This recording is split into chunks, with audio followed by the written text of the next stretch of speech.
ليلة القدر خير من ألف شهر تنزل الملائكة والروح فيها بإذن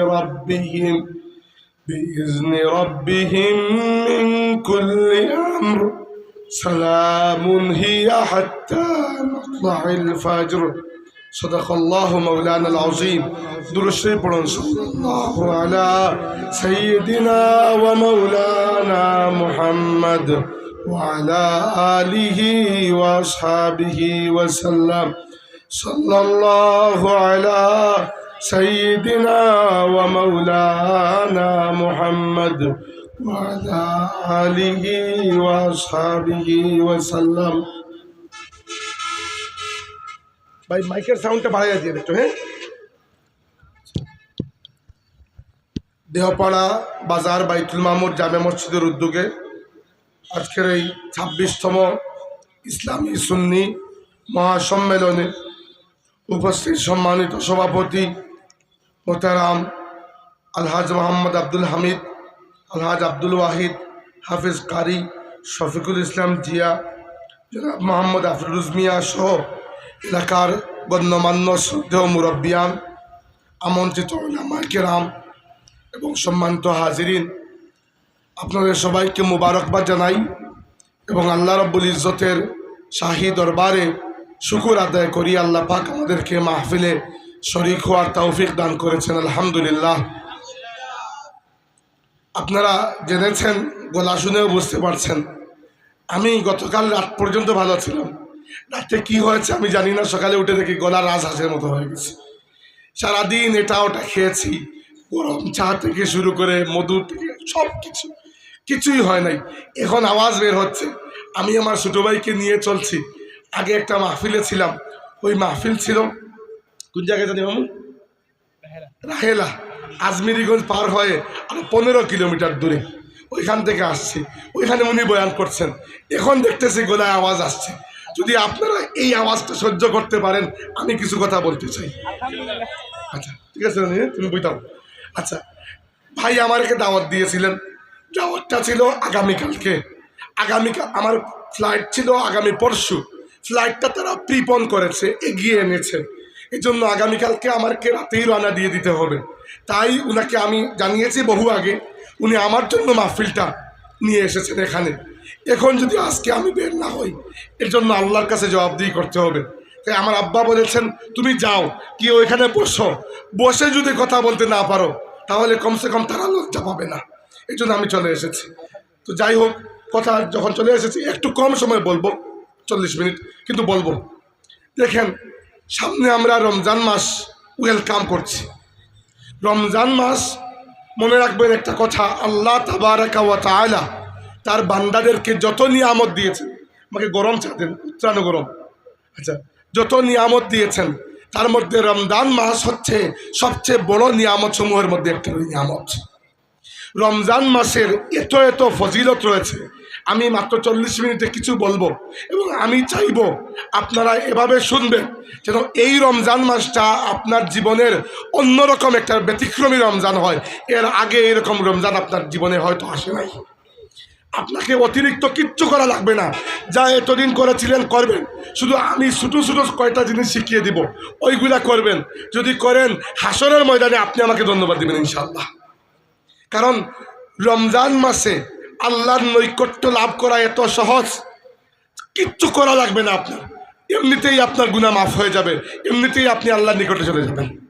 শুধু আমি বলছি, খেয়াল করে শুনবেন। প্রথমে আসুন, রমজান মাসের আগের যে মাসটাকে আমরা বিদায় দিচ্ছি, শাবান।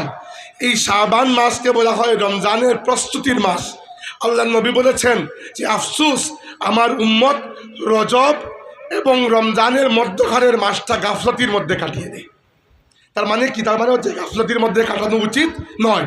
আল্লাহর রসুল এই মাসে অধিক রোজা রেখে রমজান মাসের প্রস্তুতি আদায় করতেন। আর রমজানের আগের দিন আল্লাহর রসুল সাল্লাল্লাহু আলাইহি সাল্লাম সাহাবীদেরকে নিয়ে এরকম মজলিস করতেন। আর মজলিসে বলতেন, আইয়ুহান নাস কাদ আযাল্লাকুম শাহরুম মুবারাক, হে মানুষেরা, তোমাদের সামনে একটা বরকতময় মাস চলে এসেছে। ফিহি ফুতিহাত আবওয়াবুল জান্নাতি ওয়া গুল্লিকাত আবওয়াবুন নার। এই মাসে আল্লাহ জান্নাতের দরজাগুলোকে খুলে দেন এবং জাহান্নামের দরজাকে বন্ধ করে রাখেন। ফারাদাল্লাহু আলাইকুমুস সিয়ামা ফি লায়ালি ফি নাহারিহি।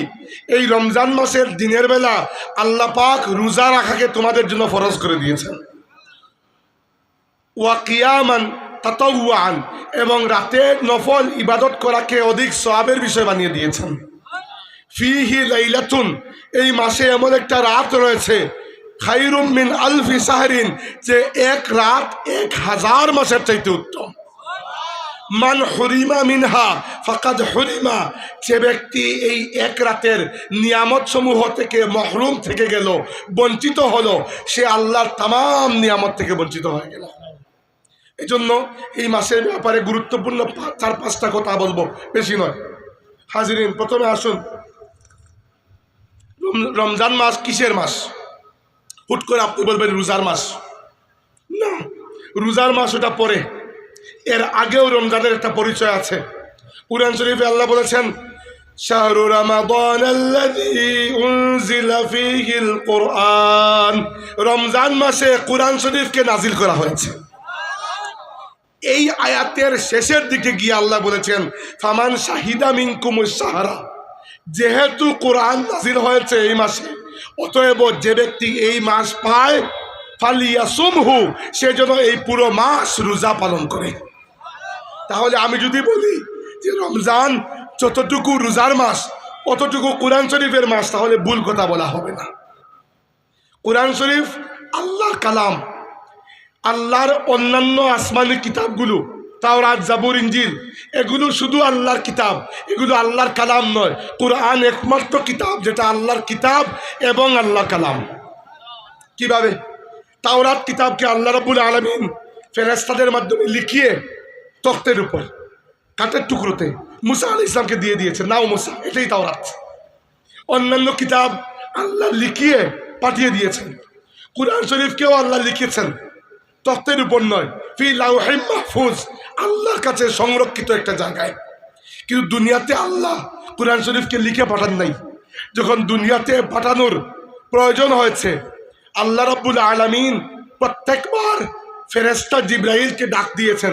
ফেরেশতা জিবরাইল আল্লাহর আরশের কাছে গিয়ে কান পেতেছেন। জিবরাইল শুনেছেন যে আয়াতটি আল্লাহ নিজে নাজিল করবেন, ওই আয়াতটি আল্লাহ নিজে জিবরাইলকে পড়ে শোনাচ্ছেন। জিবরাইল আল্লাহর কালাম শুনে শুনে ওই আয়াতটিকে মুখস্থ করেছেন।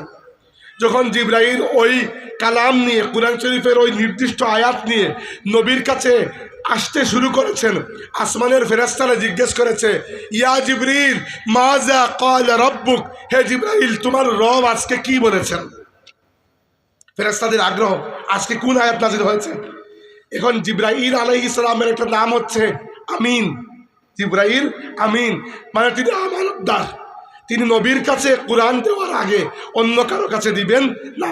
এজন্য জিবরাইলকে যখন ফেরেশতারা জিজ্ঞেস করতেন, জিবরাইল আজকে তোমার রব কি বললেন, কোন আয়াত, জিবরাইল শুধু একটা কথা বলতেন আল হাক্কু আল হাক্কু ওয়া হুয়াল আলিয়্যুল কাবীর। আমার রব যা বলেছেন সত্য বলেছেন, সত্য বলেছেন। আর আমার রব হচ্ছেন সর্বোচ্চ এবং সুমহান। ফেরেশতাও সাথে মিছিল দিতেন, আল হাক্কু ওয়া হুয়াল আলিয়্যুল কাবীর। এইভাবে জিবরাইল নিয়ে নাজিল হতেন কোরআন শরীফের আয়াত, এবং এই আয়াতের ওজনগুলো এত বেশি থাকত। আমাদের মা আয়েশা সিদ্দিকা রাদিয়াল্লাহু আনহা বলেছেন, আল্লাহর নবীর কাছে ওহী যখন নাজিল হতো, শীতের দিনে আল্লাহর রসুলের নাক মুবারক এবং কপাল মুবারক ঘামে ভিজে যেত। আল্লাহর কালামের ওজন। সূরা আনআম যখন নাজিল হয়, আল্লাহর নবী তখন উটের উপরে ছিলেন। উট ওই সূরার ভার সহ্য করতে পারে নাই। ওহী নাজিল হওয়া শুরু হওয়ার পরে উট হাঁটু মুড়ে মাটিতে বসে গিয়েছে। কিন্তু নাজিল করেছেন আল্লাহ কোন জায়গায়? আল্লাহ বলেছেন নাযালা বিহির রূহুল আমিন আলা কলবিকা। রূহুল আমিন জিবরাইলের মাধ্যমে এই কোরআন হে মুহাম্মদ আমি আপনার অন্তর মুবারকের মধ্যে নাজিল করে দিয়েছি। আল্লাহ রাসূলের অন্তরে আল্লাহ নাজিল করেছেন। এবার জিবরাইল যখন কোরআন শরীফ এসে পড়তেন আল্লাহর রাসূল শুনে শুনে মুখস্থ করতেন। এবার সামনে বসে মুখস্থ করা অনেক কঠিন হয়ে যেত। আল্লাহ রাব্বুল আলামিন দয়া করলেন, বললেন হে নবী, জিবরাইল এখন আপনাকে কোরআন দিচ্ছেন, আপনি কোরআন শরীফটা তার কাছ থেকে রেখে দিন।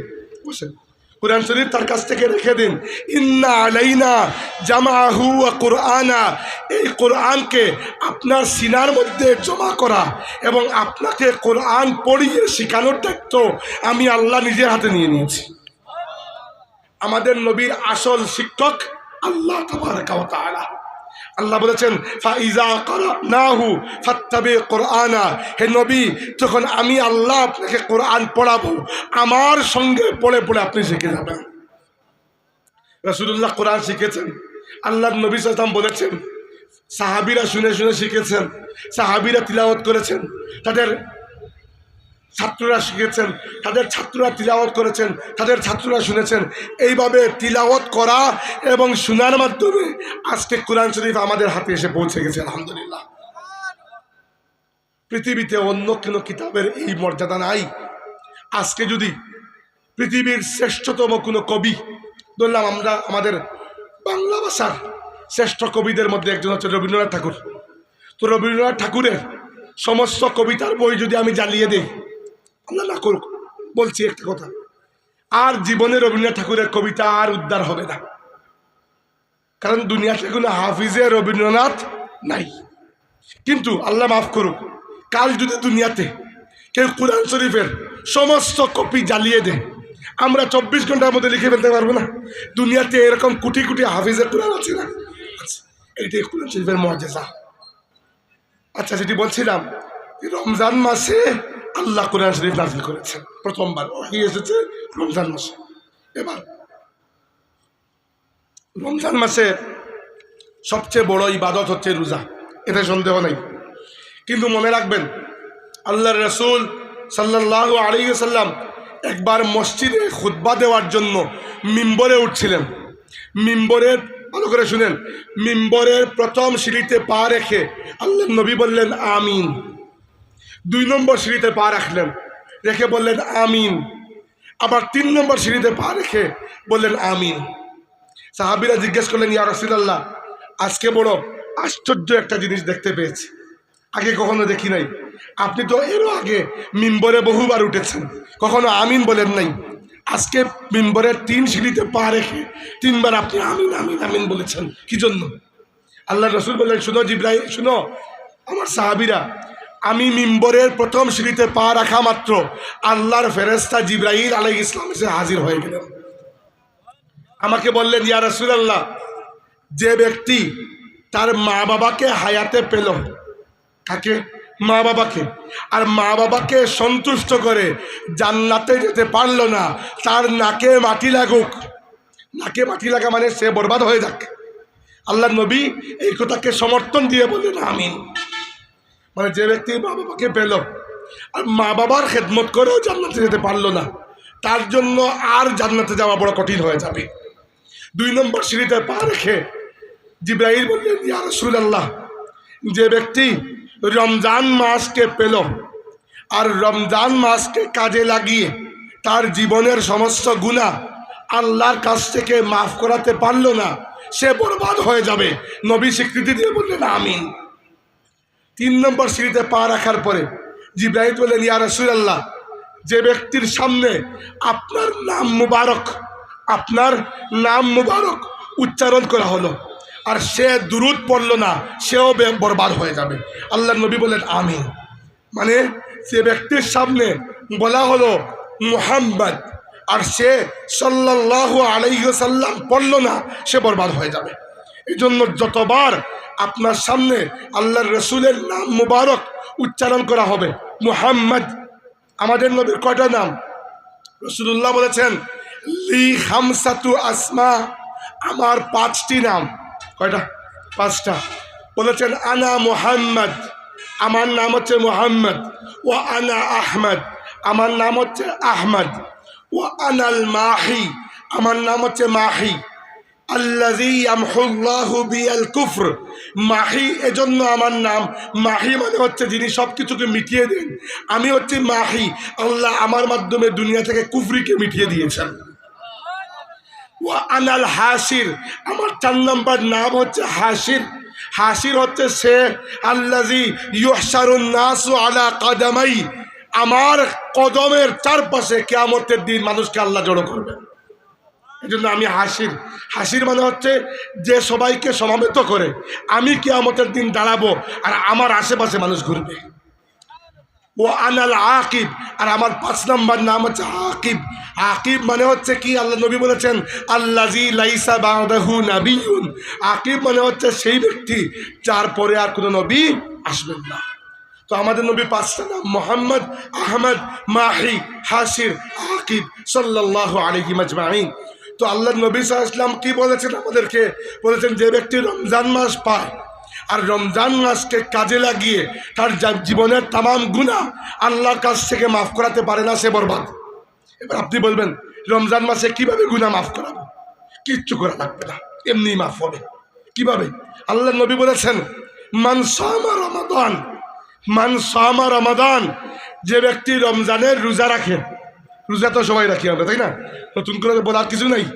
মান সামা রমাদান, যে ব্যক্তি রমজান মাসের রোজা রাখে ঈমানান ওয়া ইহতিসাবান, শর্ত হচ্ছে 2টা, পাক্কা ঈমানের সাথে এবং সওয়াবের আশায়। আল্লাহর প্রতি পাক্কা ঈমান আছে তো আমাদের? আখিরাতের প্রতি ঈমান আছে তো? রাসূলুল্লাহর প্রতি ঈমান আছে তো? একটা তো ক্লিয়ার।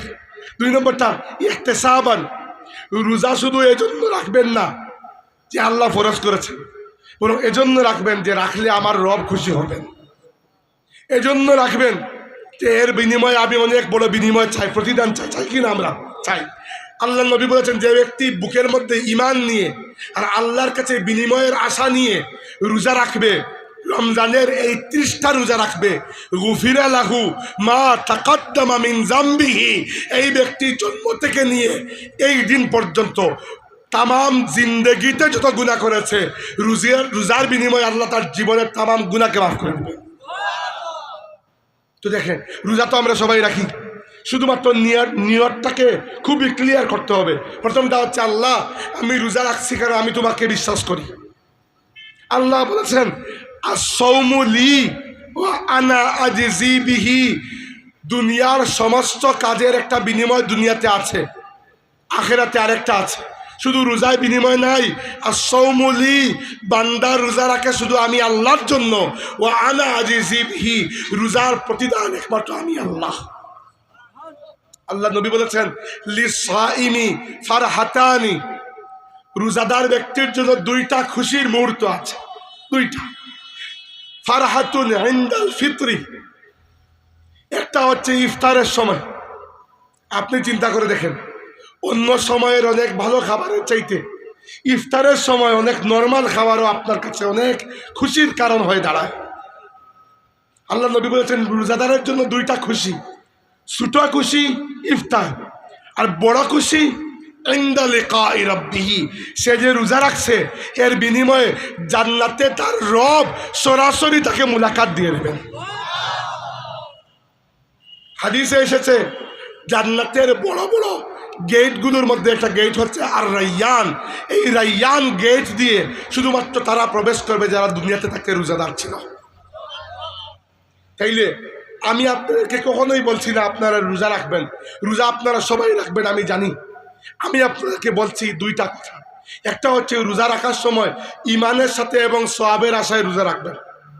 2 নম্বরটা হচ্ছে এমন কোনো কাজ করবেন না যেটা আপনার রোজাকে হালকা করে ফেলে। আগের যুগের অনেক নবী রাসূলের উম্মতের জন্য রোজা রাখলে আমাদের জন্য 2টা জিনিস নিষিদ্ধ, খাওয়া দাওয়া করা আর স্ত্রী সহবাস করা।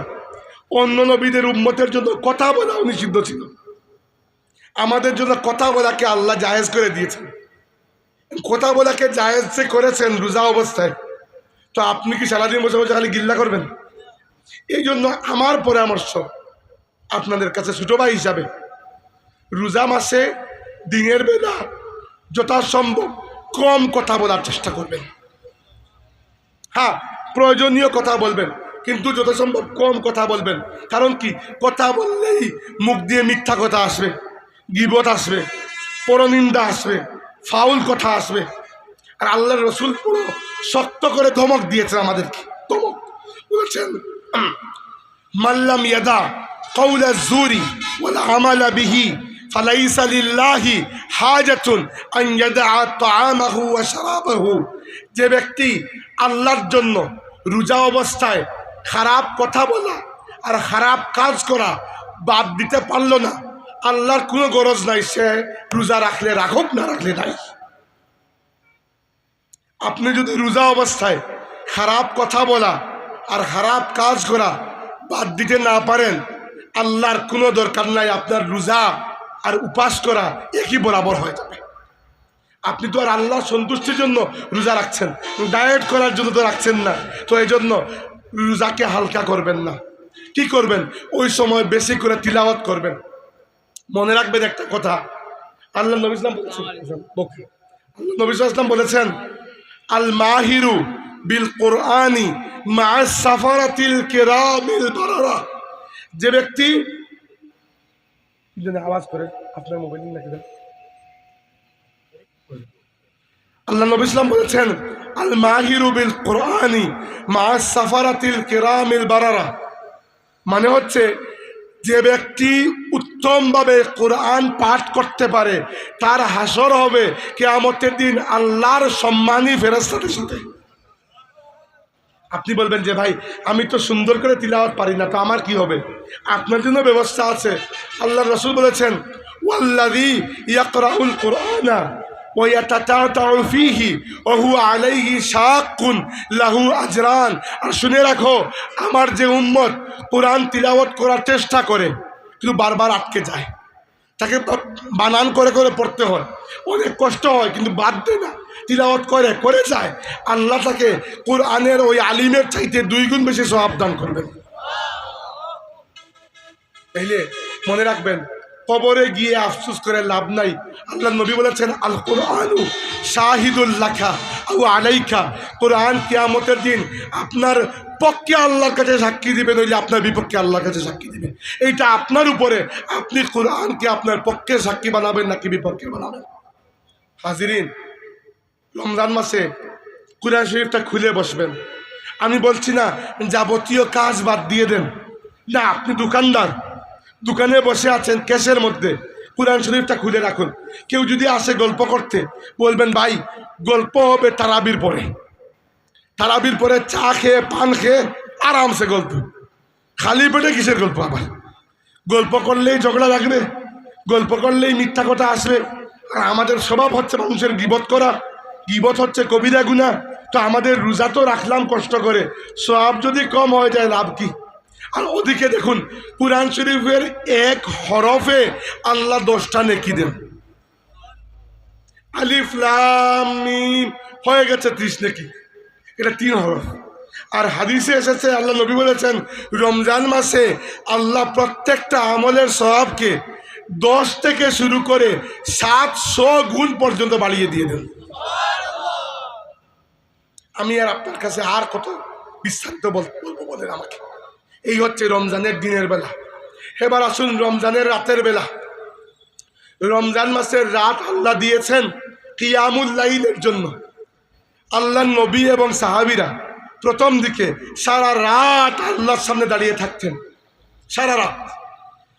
এমনিতে তো বেশর্ধেক রাত, আর রমজানে পুরো রাত দাঁড়িয়ে কি করতেন? ওয়ারাত্তিলিল কুরআনা তারতিলা, তারতিলের সাথে কোরআন তিলাওয়াত করতেন।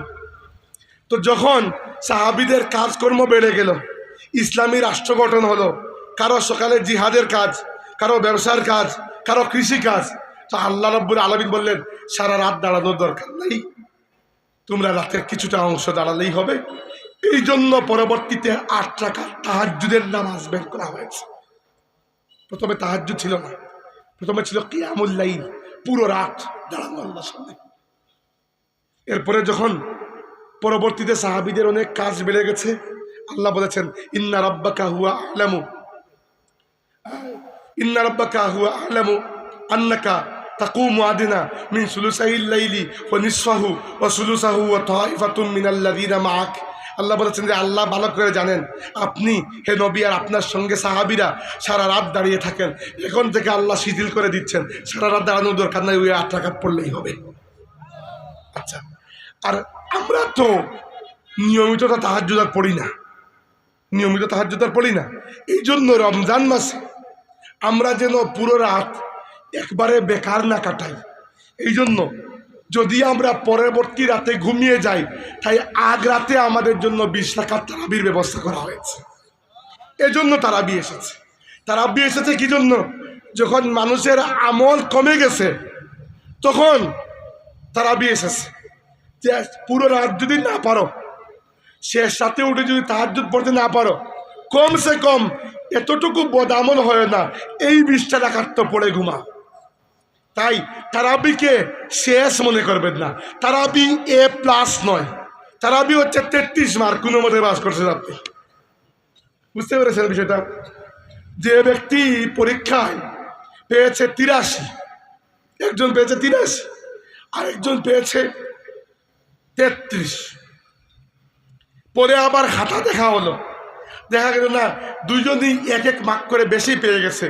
যার 83 তাকে করে দেওয়া হলো 82, আর যার 33 তাকে করে দেওয়া হলো 32। এবার দেখেন দুইজনেরই 1 মার্ক কমানো হয়েছে, কিন্তু দুইজনের রেজাল্টের মধ্যে আসমান জমির পার্থক্য। যার মার্ক ছিল 83 তার আগেও ছিল A+, 80-র উপরে তো A+, তো 83 থেকে 82 আনলে কোনো ক্ষতি নাই, তার A+ ছিল, A+ই আছে। আর যিনি 33 নিয়ে আসেন তার যদি 1 কমে যায় তাহলে তিনি ফেলটুস, শেষ নাই কিছু। এখন দেখেন আপনার যদি রমজান মাসে তারাবিও পড়া থাকে আর শেষ রাতে সেহরির জন্য কয়টার সময় ঘুম থেকে উঠেন? 3:15 ধরলাম, কষ্ট করে যদি আমার কথাটা শুনে 3টার সময় উঠে যান, 4 রাকাত নফল নামাজ কি পড়া যায় না? তখন দেখবেন জিবরাইল বলেছেন ইয়া রাসূলুল্লাহ, আমি 1,24,000 নবীর কাছে ওহী নিয়ে এসেছি, আমি আপনাকে জেনে শুনে বলছি না, জেনে বলছি না, আল্লাহর কাছে বান্দার সবচেয়ে বেশি সম্মান বৃদ্ধি পায় রাতের নফল নামাজের মাধ্যমে। বলেন আমাকে 4 রাকাত করে হলে পড়বেন তো রমজান মাসে? এবার শেষ বয়ানের শেষ অংশ, রমজান মাসের সেই বিশেষ রাত যাকে বলা হয় লাইলাতুল কদর। এই লাইলাতুল কদর সেই রাত যে রাতে কোরআন শরীফ নাযিল হয়েছে। আল্লাহ বলেছেন লাইলাতুল কদরি খায়রুম মিন আলফি শাহর। লাইলাতুল কদর ওই 1 রাত 1000 মাসের থেকে উত্তম। 1000 মাস বছর দিয়ে ভাগ দিন, আমি দিয়েছিলাম 83 বছর 4 মাস হয়। এই 1 রাতের ইবাদত আপনার আমল নামায় 83 বছর 4 মাসের ইবাদত হিসাবে আল্লাহ রাব্বুল আলামিন যুক্ত করে দেবেন। অথচ 83 বছর হয়তো আয়াতই পাবেন না। আমার যে কন্ডিশন, আমার তো মনে হয় 60 বছরই পাবো না। তাহলে দেখেন একটা শবে কদর যদি আল্লাহ কবুল করে নেন, আপনার তো আর জান্নাতে যাওয়ার জন্য অন্য কিছু লাগে না। এবার শবে কদর কোন দিন? আল্লাহ নবী বলেছেন রমজান মাসের শেষ 5টি বেজুর রাতের মধ্যে শবে কদর রয়েছে। 21-এর রাত, 23-এর রাত, 25-এর রাত, 27-এর রাত, 29-এর রাত। 21-এর রাত মানে 21 তারিখের আগের রাত, আরবি হিসাবে রাত তো আগে আসে এই জন্য। আর সাহাবীরা বলেছেন যে বেশিরভাগ সম্ভাবনা হচ্ছে 27-এর রাতে। তাই 27-এর রাতে বেশি করে তো ইবাদত করবেন, কিন্তু আমার আপনাদের কাছে আরজি হচ্ছে বাকি 4টা রাতকেও একবারে হেলায় ফেলায় কাটাবেন না, কমসে কম 4 রাকাত নফল নামাজ পড়ে তো রাখতে পারেন। যদি লেগে যায় ওই রাতে শবে কদর, তাহলে তো আপনার ভাগ্য চমকে যাবে। আমাদের মা আয়েশা সিদ্দিকা রাদিয়াল্লাহু আনহা জিজ্ঞেস করলেন ইয়া রাসূলুল্লাহ, শবে কদরের এত ফজিলত 1000 মাসের চাইতে এই 1 রাতের গুরুত্ব বেশি, মর্যাদা বেশি, আমি যদি শবে কদর পাই তাহলে আমি ওই রাতে কি করব? আল্লাহ নবী বলেন আয়েশা একটা বিশেষ দোয়া করবে আল্লাহর কাছে, ওইটা শেখাচ্ছি আপনাদেরকে, এখনই বসে মুখস্থ করে চলে যাবেন, পড়বেন ইনশাআল্লাহ। আল্লাহর নবী শিখিয়ে দিলেন শবে কদরের বিশেষ দোয়া। দোয়াটি মাত্র 3 লাইন, আল্লাহুম্মা ইন্নাকা আফুউন তুহিব্বুল আফওয়া ফাআফু আন্নী। শেষ। অর্থ বলে দিই, আমরা অর্থ জানি না বলে এজন্য দোয়াতে আমাদের আবেগ আসে না। আমি ছোটকাল থেকেই যে জিনিস শিখি ওই জিনিসের অর্থও শিখি, ওর ইতিহাসটা কি ওইটাও দেখে নেই, আবেগ আসে ভেতরে। আল্লাহুম্মা, হে আল্লাহ, ইন্নাকা, নিশ্চয়ই তুমি, আফুউন, ক্ষমাশীল, হে আল্লাহ নিশ্চয়ই তুমি ক্ষমাশীল, তুহিব্বু, তুমি পছন্দ করো, তুমি মহব্বত করো, আল আফওয়া, ক্ষমা করে দেওয়া কি, ফাআফু আন্নী, অতএব তুমি আমাকে ক্ষমা করে দাও। আরবি যদি বলতে নাও পারেন, বাংলাতে তো পারবেন, আর আরবি পারবেন না কেন? জীবনে আমরা কত কিছু মুখস্থ করি, আগডুম বাগডুম গুড়াডুম, তাই না? তো একটা দোয়া মুখস্থ করতে কি আসে যায়। ওই দিন এক ছেলে রাজনগর মনে হয় আমাকে বলছে, ভাই একটা ফু দেন। আমি বলছি কিসের জন্য? বলে রাতে ঘুম হয় না, খালি ভয় পায় কি যেন এসে চেপে ধরে এইটা সেটা। আমি বললাম ঘুমানোর আগে আয়াতুল কুরসি পড়ে ঘুমাইও, ঠিক হয়ে যাবে। সে বলে ভাই আয়াতুল কুরসি তো পারি না। আমি বললাম তাইলে আমি জিন্নাতকে বলতেছি তোমার যেন 2টা যাতা আমার পক্ষ থেকে দিয়ে যায়। আর তুমি মুসলমানের ছেলে, হ্যাঁ আয়াতুল কুরসি পারো না, এটা কেমন কথা? আয়াতুল কুরসি কেন পারবে না? আয়াতুল কুরসি পারবে না আর আসছো আমার কাছে ফু নিতে। যার কাছে আয়াতুল কুরসি আছে তার কাছে সৃষ্টির কোনো খারাপ জিনিস বিরতেও পারবে না। আল্লাহর কালামের পাওয়া, ওই যে আমরা ফু দেই আর রোগ শিফা হয়ে যায়, এটা আমার কারামতি নয়, আল্লাহর কালামের কারামতি। এটা উলামা কিরাম বলেছেন কুরআন শরীফের হক হচ্ছে আপনার উপরে যে আপনি কুরআন শরীফ পড়ে ফু দিবেন। এটা কুরআন শরীফের হক। মাথা ব্যথা করতেছে আপনার, আউযুবিল্লাহ বিসমিল্লাহ পড়ে সূরা ফাতিহা পড়ে মাথায়, নিজের মাথায় হাত বুলিয়ে দিন, ফু দিয়ে, ইনশাআল্লাহ শিফা হয়ে যাবে। ব্যবসায় বরকত নাই, মনে বল নাই, শরীরে পুরুষত্ব শক্তি নাই, আর অনেক কিছু। হাফিজ ইবনুল কাইয়িম রাহিমাহুল্লাহ বলেছেন যে সাহাবা এবং তাবেঈনদের আমল থেকে এটা সাবিত যে সূরা ফাতিহা বেশি বেশি তিলাওয়াত করলে এই সমস্ত সমস্যা দূর হয়ে যায়। কুরআন শরীফের মধ্যে যে পাওয়ার আছে, আল্লাহর কসম, আল্লাহ নবী বলেছেন আল কুরআনু হাবলুল্লাহিল মামদুদ মিনাস সামাই ইলাল আরদি তরফুহু বিয়াদিকুম ওয়া তরফুহু বিয়াদিল্লাহ। এই কোরআন শরীফ আল্লাহর ঝুলন্ত রশি, আসমান থেকে আল্লাহর ঝুলন্ত রশি, তরফুহু বিয়াদিকুম ওয়া তরফুহু বিয়াদিল্লাহ। এই কোরআনের একটা দড়ির একটা অংশ তোমাদের হাতে আর একটা পার্শ্ব আল্লাহর হাতে। কোরআন শরীফ একমাত্র কথা যেটা আমরা আমাদের রবের সাথে ফেস টু ফেস বলতে পারি। হাদিসে এসেছে বান্দা যখন নামাজে দাঁড়িয়ে তিলাওয়াত করে কোরআন, প্রত্যেকটা আয়াতের পরে পরে আল্লাহ তার জবাব দিয়ে দেন। হাদিসে এসেছে ইজা ক্বালাল আবদু আলহামদুলিল্লাহি রাব্বিল আলামিন, বান্দা যখন নামাজে দাঁড়িয়ে বলে আলহামদুলিল্লাহি রাব্বিল আলামিন, আল্লাহ তখন ডেকে বলেন হামিদানি আবদি, হে আমার ফেরেশতারা দেখো আমার বান্দা আমার প্রশংসা করছে। ইজা ক্বালাল আবদু আর রহমানির রহিম, বান্দা যখন বলে আর রহমানির রহিম, আল্লাহ তখন ডেকে বলেন আসনা আলাইয়া আবদি, ফেরেশতারা দেখো আমার বান্দা আমার গান গাইছে। ইজা ক্বালাল আবদু মালিকি ইয়াউমিদ্দিন, বান্দা যখন ডেকে বলে মালিকি ইয়াউমিদ্দিন, আল্লাহ তখন ডেকে বলেন মাজ্জাদানি আবদি, তোমরা দেখো আমার বান্দা আমাকে বড় করছে।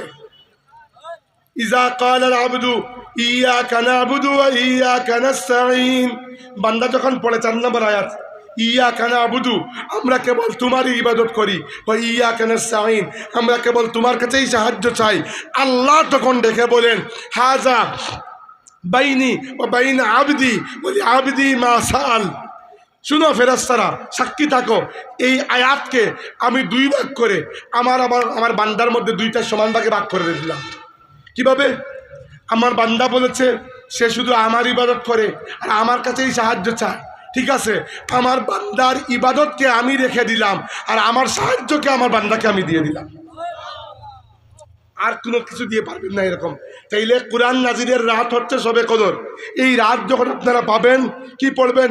আল্লাহুম্মা ইন্নাকা আফুউন তুহিব্বুল আফওয়া ফাআফু আন্নি। দ্বিতীয়ত এই রাতে সবার প্রথমে আল্লাহর কাছে তাওবা করবেন। কোনো হেনতেন নাই যে গুনাহ করি নাই, করলেও এই অজুহাত ছিল, এই যুক্তিতে এটা করে, কোনো যুক্তি নাই। বাস আল্লাহ আমি শর্মিন্দা, আল্লাহ আমি গুনাহ করেছি, স্বীকার করছি আমি শর্মিন্দা, আমাকে মাফ করে দাও। পারবেন না এতটুকু বলতে? নিজের মায়ের ভাষায়, নিজের মায়ের ডিজাইন করে করতে হবে না। আল্লাহ নবী বলেছেন যে ব্যক্তি একা একা বসে থাকে আর আল্লাহর কথা মনে হয় চোখ দিয়ে পানি পড়ে, আল্লাহর কথা মনে হয় চোখ দিয়ে পানি চলে আসে, কিয়ামতের দিন ওই ব্যক্তিকে আল্লাহ তার আরশের নিচে ছায়া দান করবে।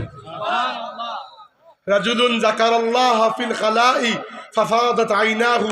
এমন মানুষ আছে একা যারা আল্লাহকে ইয়াদ করে আর চোখ দিয়ে পানি পড়ে যায়। 3 নম্বর, প্রথমটা হচ্ছে বিশেষ যে দোয়া শিখিয়েছি, আল্লাহ নবী শিখিয়েছেন। 2 নম্বর তাওবা করবেন। তাওবা খালি এটা নয় যে তাসবিহ হাতে নিলেন আস্তাগফিরুল্লাহ আস্তাগফিরুল্লাহ আস্তাগফিরুল্লাহ আস্তাগফিরুল্লাহ। তাওবা হচ্ছে মনের গভীর থেকে আসবে। আল্লাহ নবী বলেছেন আন নাদামু তাওবা, অন্তরের মধ্যে আফসোস আসার নামই হচ্ছে তাওবা।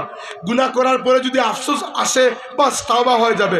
আফসোস আসে না, সারাদিন খালি আস্তাগফিরুল্লাহ আস্তাগফিরুল্লাহ বলবেন, ওইটা তাসবিহ হবে, তাওবা হবে না। 3 নম্বর, নফল নামাজ আদায় করবেন। 2 রাকাত 2 রাকাত 2 রাকাত করে যতটুকু পারেন। মনে রাখবেন এখানে রাকাতের সংখ্যার চাইতে কতটুকু আবেগ নিয়ে পড়ছেন ওইটা আল্লাহর কাছে বেশি জরুরি। 4 নম্বর, কুরআন শরীফ তিলাওয়াত করবেন। 5 নম্বর, এই রাতে এই দিনে বিশেষ করে এই রাতের জন্য নিয়ত করে আলাদা কিছু সদকা খায়রাত করবেন। পারবেন না কিছু সদকা খায়রাত? 100 টাকা হলেও প্রকৃত গরিব দেখে। আল্লাহ নবী সাল্লাল্লাহু আলাইহি ওয়াসাল্লাম ছিলেন আজওয়াদুন নাস, সবচেয়ে বেশি উদার। আর রমজান আসলে আল্লাহ নবীর দান খয়রাতের পরিমাণ সাহাবীরা বলেছেন প্রবাহিত বাতাসের চাইতে বেশি বেড়ে যেত। আর এই রাতে দোয়া করবেন, সর্বশেষ যেটা বললাম দোয়া করবেন। পারলে জিয়ারতও করলেন, মা বাবার জিয়ারত সুন্নত এটা।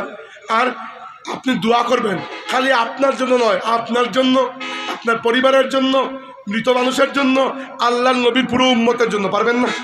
আল্লাহর রাসূলের উম্মত যারা ফিলিস্তিনে, আমাদের ফিলিস্তিনি মুসলমান ভাইয়েরা, এরা কি আমাদের দোয়া পাওয়ার হকদার নয়? সবার জন্য দোয়া করবেন, আমাদের জন্য দোয়া করবেন। আমার অনেক লম্বা সফর, কালকে আমি রওনা দিব জার্মানির উদ্দেশ্যে। আপনারা যাদের, আমি জার্মানিতে থাকি, বাংলাদেশে আছি প্রায় দীর্ঘ 2 মাসের উপরে হয়ে গেছে। সফর শেষ, এইটাই আমার শেষ মাহফিল এবছরের। কালকে জার্মানিতে রওনা দিব, লম্বা সফর। আমার জন্য দোয়া করবেন, আমার ভাইয়ের জন্য দোয়া করবেন। আল্লাহ যেন তাকে বড় একজন আলিম হিসাবে কবুল করেন আল্লাহ দিনের খেদমতে।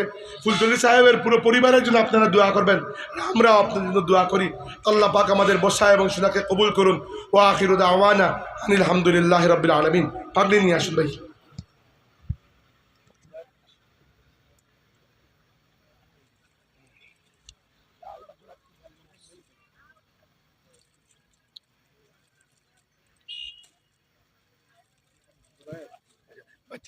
বাচ্চার নাম কিছু না করো কা, তুমি নি ভাই নাম কিছু না করো, তুমি বাদ যাও। আলহামদুলিল্লাহ, আমাদের প্রধান অতিথি পক্ষ থেকে হাফেজ মুহাম্মদ ওয়া আলা আলিহি ওয়া আসহাবিহি ওয়াসাল্লাম। আল্লাহুম্মা আমিন। আলহামদুলিল্লাহি রাব্বিল আলামিন ওয়াসসালাতু ওয়াসসালামু আলা সাইয়্যিদিল মুরসালিন ওয়া আলা আলিহি ওয়া আসহাবিহি আজমাইন। রব্বানা ظلمنا أنفسنا وإن لم تغفر لنا وترحمنا لنكونن من الخاسرين। আল্লাহ আমরা এই মাহফিলের শুরু থেকে শেষ পর্যন্ত কবুল আর মঞ্জুর করো বলা। আল্লাহ তোমার বান্দা হলে তো রায় তো মানুষ এই জায়গাতে জড়ো হয়েছেন। আজকের মাহফিল থেকে আমরা কেউর হাতটা খালি ফিরে দিও না, আমরা রে মাফ করে দাও। আমরা জিন্দা মুর্দা মাই বাবারে মাফ করে দাও মৌলা। আমরা যারা মা বাবা কবরবাসী আছেন তারা কবরবাসী মা বাবার কবরের জান্নাতুল বাগান বানাই দাও। আমরা যারা মা বাবা জিন্দা আছেন আল্লাহ নবীনে হায়াত দান করো। আল্লাহ আজকে যে বাচ্চায় ফাগড়ি ফাইলা তান সিনারে কোরআন শরীফের নূর দিয়ে মুনাওয়ার করে দাও। আল্লাহ তোমার হাবিবের ওসিলা ভিক্ষা চাই, খাস করে এই এলাকার প্রতি তোমার দয়ান নজর ফরমাও। এই দেওপাড়া গ্রামের তামাম মুর্দেগানে মাফ করে দাও। দেশি প্রবাসী বহুত মানুষ এই মাহফিলের লাগি সাহায্য করছেন, টাকা পয়সা দিছেন, শ্রম দিছেন, বুদ্ধি দিছেন। তোমার বান্দা আপনার দুনিয়া আখিরাত ইজ্জত আর শান্তির জিন্দগি নসিব করো। আল্লাহ আমরা বেমারি হলে শিফা দান করো, অভাবী হলোর অভাবরে দূর করে দাও, ফতে ঘাটে সালামত রাখো আল্লাহ। আমরা প্রত্যেকটা সফর যে কামিয়াবির সাথে সমাপ্ত করার তৌফিক দান করো মৌলা। আমরা পরিবারের নামাজি বানাও, হালাল রিজিক দান করো, হারাম থেকে সরাইয়া রাখো মৌলা। রব্বে করিম হাসরের ময়দান আমরা তোমার হাবিবুল লেওয়াই হামদুল নিচে জায়গা দিও আল্লাহ। মুর্শিদুনা হযরত ফুলতুলি সাহেব কিবলা রহমতুল্লাহ আলাইহির দরজাতে বুলন্দ করো, তার খেদমতের উত্তরাধিকারী এবার তৌফিক দান করো আমরা। আল্লাহ তোমার বান্দাদের এই নেক মাহফিল থেকে বহুত মানুষের দোয়া চাইছেন, বহুত দিলের ভিতরে বহুত পেরেশানি আছে, বহুত মুশকিলের মাঝে আছে। तमाम मुसीबत আপনাদের মুসিবত থেকে উদ্ধার করো। বিফদলি সুবহান রাব্বিকা রব্বিল ইজ্জাতি আম্মা ইয়াসিফুন ওয়া সালামুন আলাল মুরসালিন ওয়া আলহামদুলিল্লাহি রাব্বিল আলামিন। আমিন। আসসালামু আলাইকুম।